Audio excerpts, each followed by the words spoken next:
Check 1, 2.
Marley was dead. That much is for certain. But Scrooge's habits barely changed since that fateful day.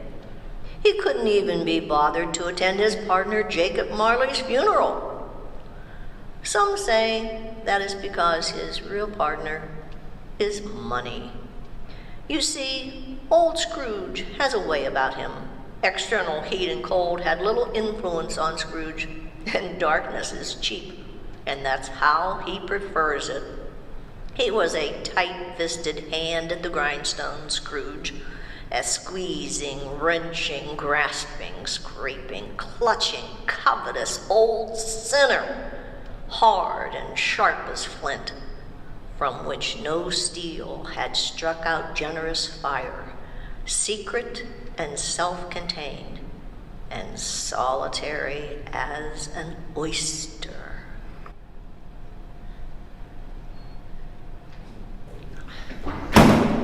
Look at this place!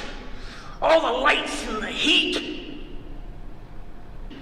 And I suppose, too, that you expect me to give you a gift at Christmas for your parish. As you bleed the expenses of this comfort, forget it. Ha! Christmas, bah humbug.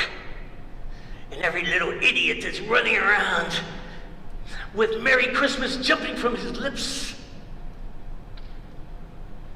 He should be boiled in his own pudding. He should be buried with a stake of holly through his heart. Yes, he should. And then there are people gathering money for the old and the aged and the hungry and the destitutes. Are there no prisons or workhouses?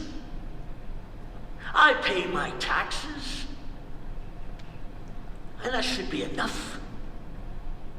If these people don't like the way they're living, they can die. That would reduce the surplus population.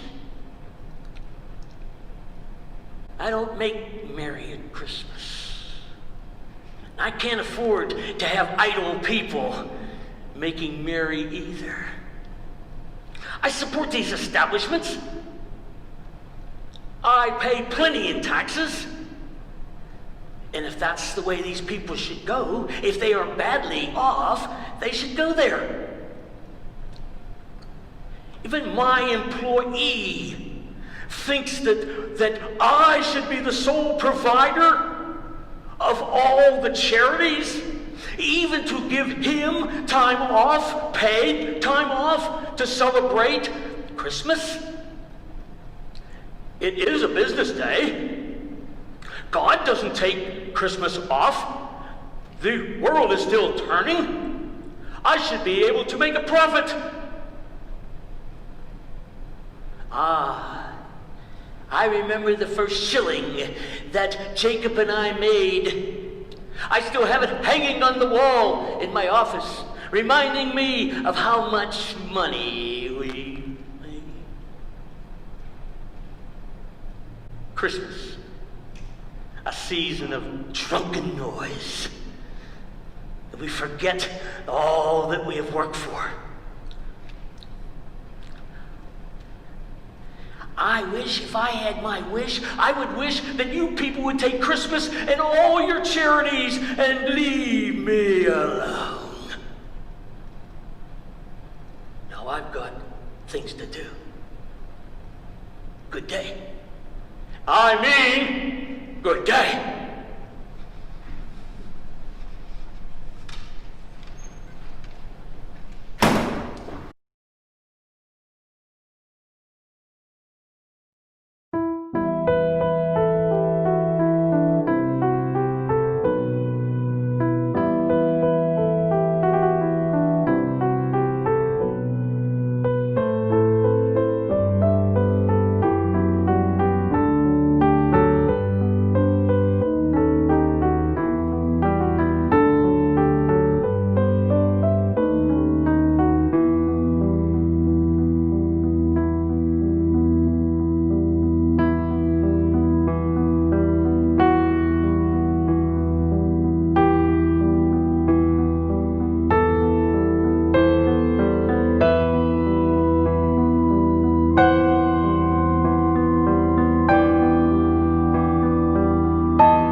Scrooge had lost track of time.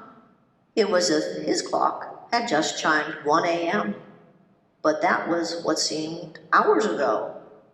First, the vision of his old partner, Jacob Marley, in chains for the greed that he had held on to in life. And then the ghost of Christmas past had shown Scrooge so much. Happy memories and sad memories, things he had lost and choices he had made in error. And now the clock was chiming midnight again, as if nothing had happened at all.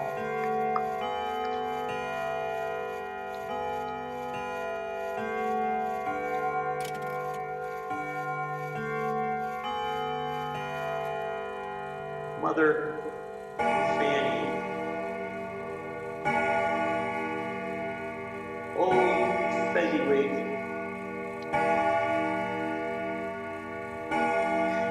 Jacob Marley,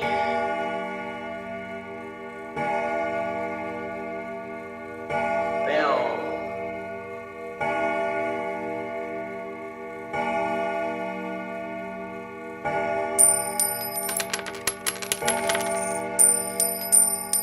what have I done? Mother and Fanny were so kind. They loved Christmas so much. Even after Father went to jail and even after Father died, how I love Christmas.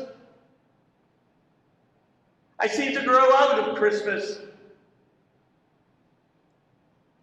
It seems so immature. In my first internship, Fezziwig would hold such lavish parties at Christmas. How I've forgotten the joy of celebrating with those closest to us.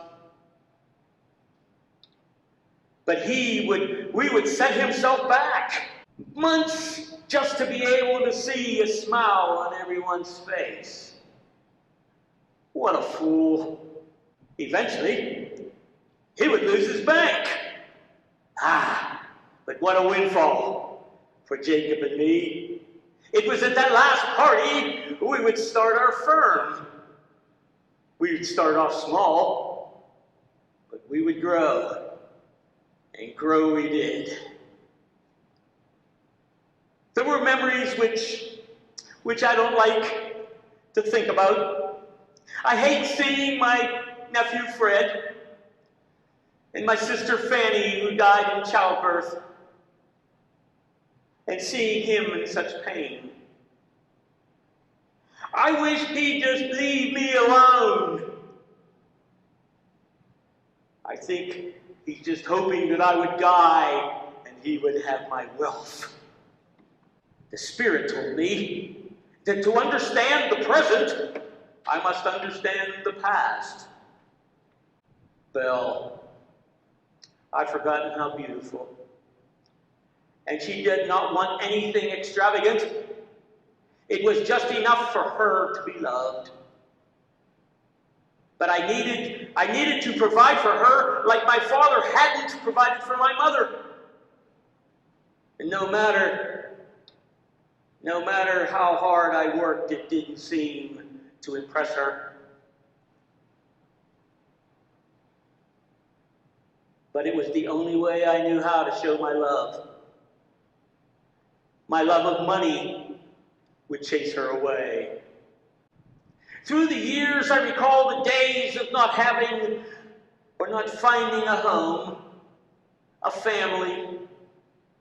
My true dreams were lost to my desire for more.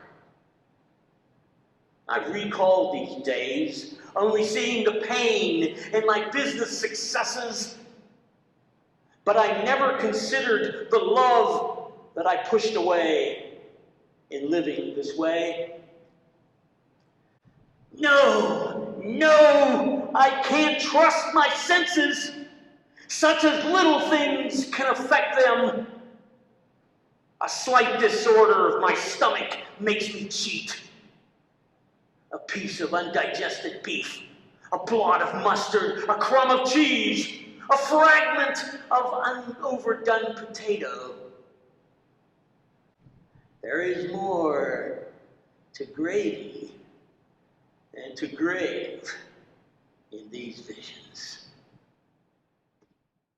But it was all real. Scrooge had seen his past for what it truly was, and he knew in his heart and mind that he had chosen his love of money over having love at all. And the clock chimed again, once more.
The ghost of Christmas Present wasn't impressed with Scrooge's Christmas dinner in the least bit.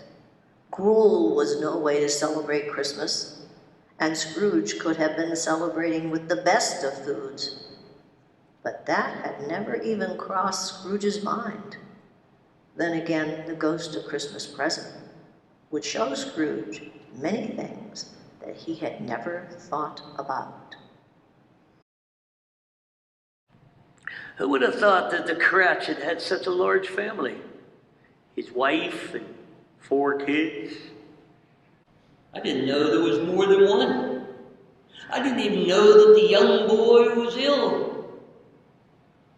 The Spirit says that Cratchit tried to tell me, but I wasn't listening. Cratchit was always rambling about something. I wasn't listening while I was trying to count. Tiny Tim, that kid has such a pleasant outlook on life. He passes blessings around the table like as if he was richer than the Queen of England herself. He blesses the family, the food. He blesses the people on the street. He blessed me. I never knew such poverty. Bob Cratchit wasn't lazy. He works hard for me, and this is all they can afford. I thought the pot over the fire. I thought they were preparing a big bird for the feast. But no, it's my laundry that I had previously passed to Cratchit so he could earn some extra pay, probably to pay medical bills for Tiny Tim. Why am I so distant? There's hardly anything on their plates. Their gifts, nothing. And yet it's such joy and such delight. How could someone with so little have so much? I never knew that there was anything to spending Christmas together. Even the child who has nothing has so much to share. What is this feeling that overwhelms me? My family, my nephew Fred. He longs to know me. He longs to love me. He doesn't want a handout from my riches like I once thought. He wants to connect with someone who knew his mother, my sister Fanny. I've spent all this time putting him down because to look upon him is too painful. I miss her, and her spirit is in Fred. Even after I chastised him for wishing me a Merry Christmas, he offers me a blessing. He has her kind spirit and her gentle eyes. Why have I pushed all these people so far away? What will become of my family? What will become of Tiny Tim and the Cratchits? What if I can't make up for all my stinginess in my heart and my purse? Is there any hope for the poor and the needy? Spirit, tell me, is there still time? Is there still time? The present passes by so quickly, and before long everything Scrooge had seen was but a memory from the past. The clock chimed once again. Ebenezer questioned if this night would ever end. But Scrooge feared what would come next. More than any of the spirits he had seen from the past, he had seen the present. But the current future held nothing for Scrooge. No hope, no joy, no peace, no love, just darkness.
It was dark and cold, and I just knew. First it was the ghost of Christmas past, then the ghost of Christmas present. This latest ghost was the ghost of Christmases yet to come.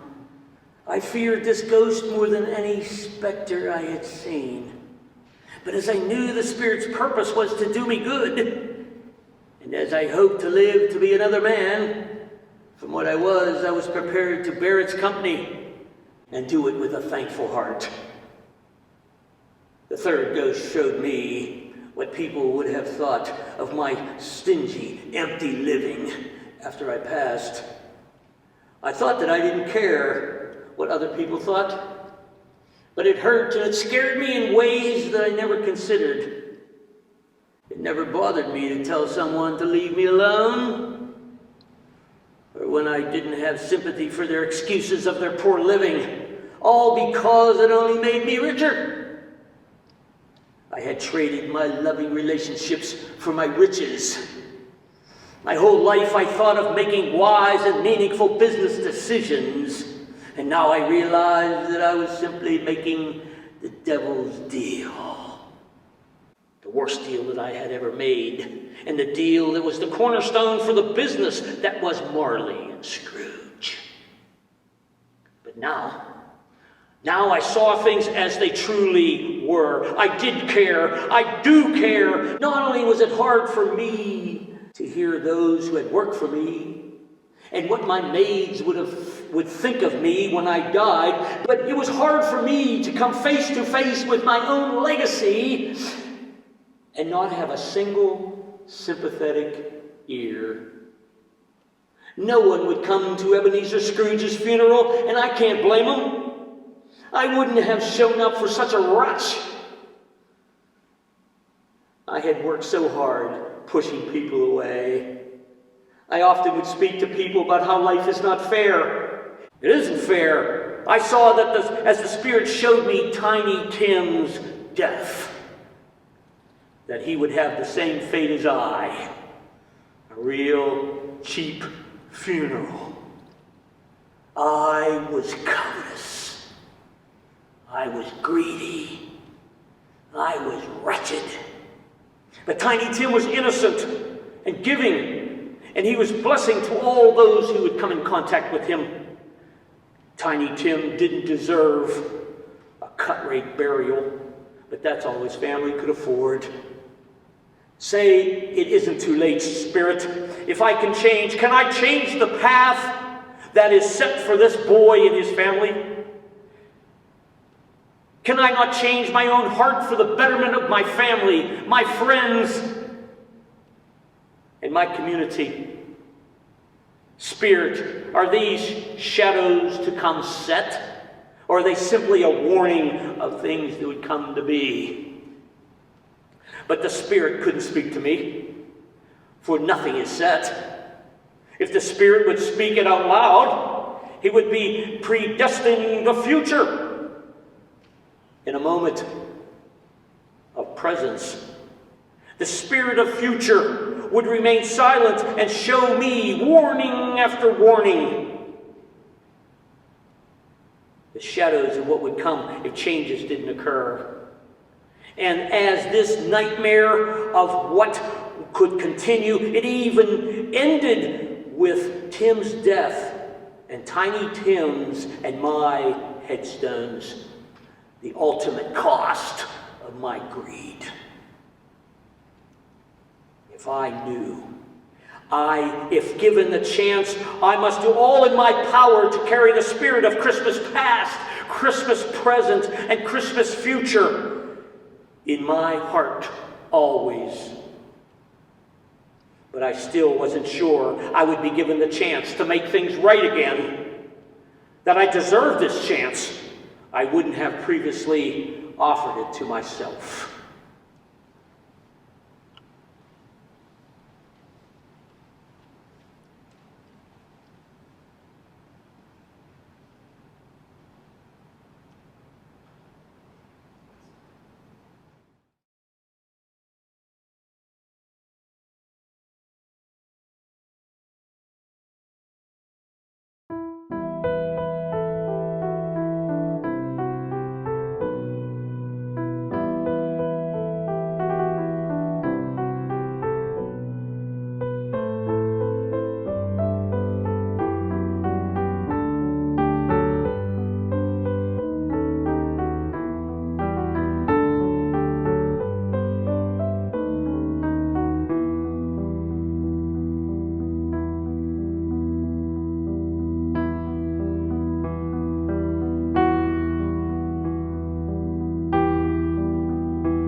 The lesson had been completed. Jacob Marley came back and warned Scrooge not to continue to live as he had lived his life. The ghost of Christmas past had shown Scrooge his past and how he had traded love and relationships for his money.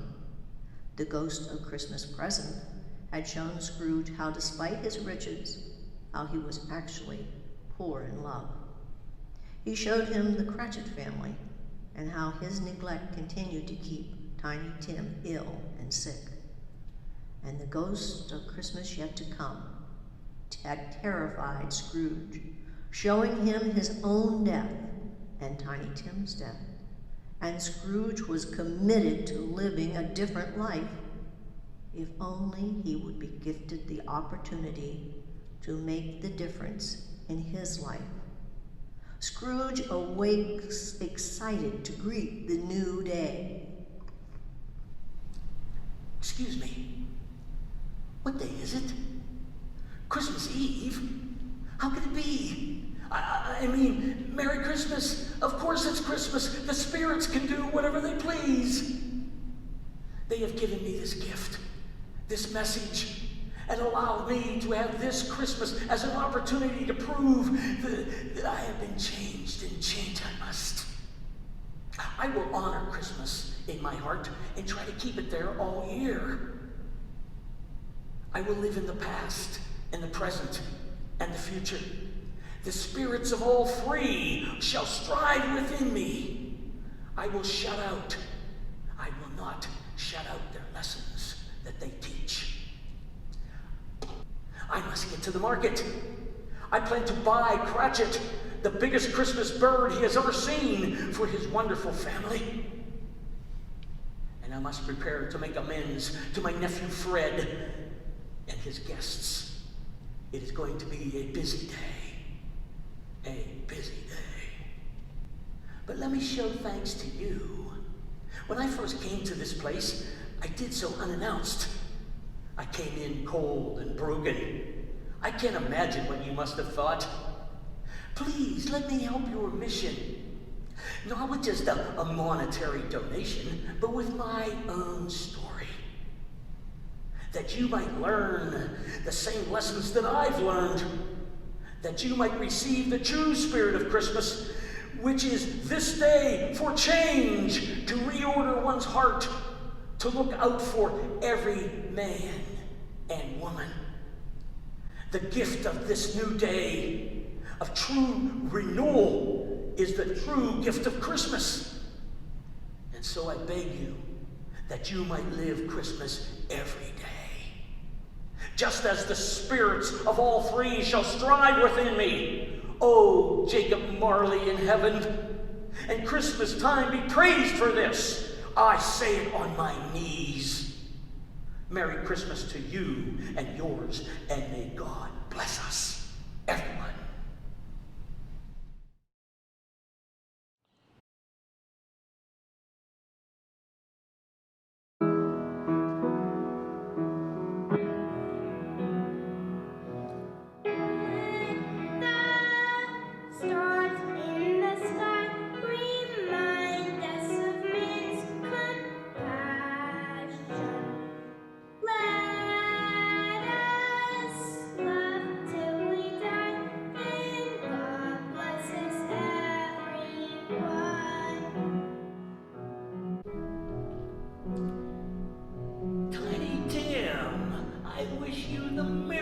Of Christmas, and might we together know that because of the gift of Christmas, even the meanest old man can be changed. Might we remember that the first Christmas from so long ago that ignites the spark of Christmas miracles?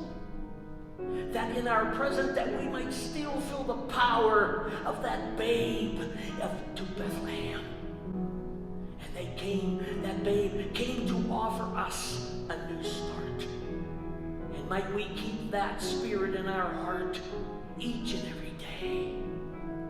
That our Christmas future might not just be for today, but every day. For all we can change, for we all can be changed because the miracle that we have is seen in Christmas past and Christmas present and Christmas future. So may God bless you and you and you and you. Welcome, but Mr. Scrooge, Christmas is for everyone. God bless us, everyone.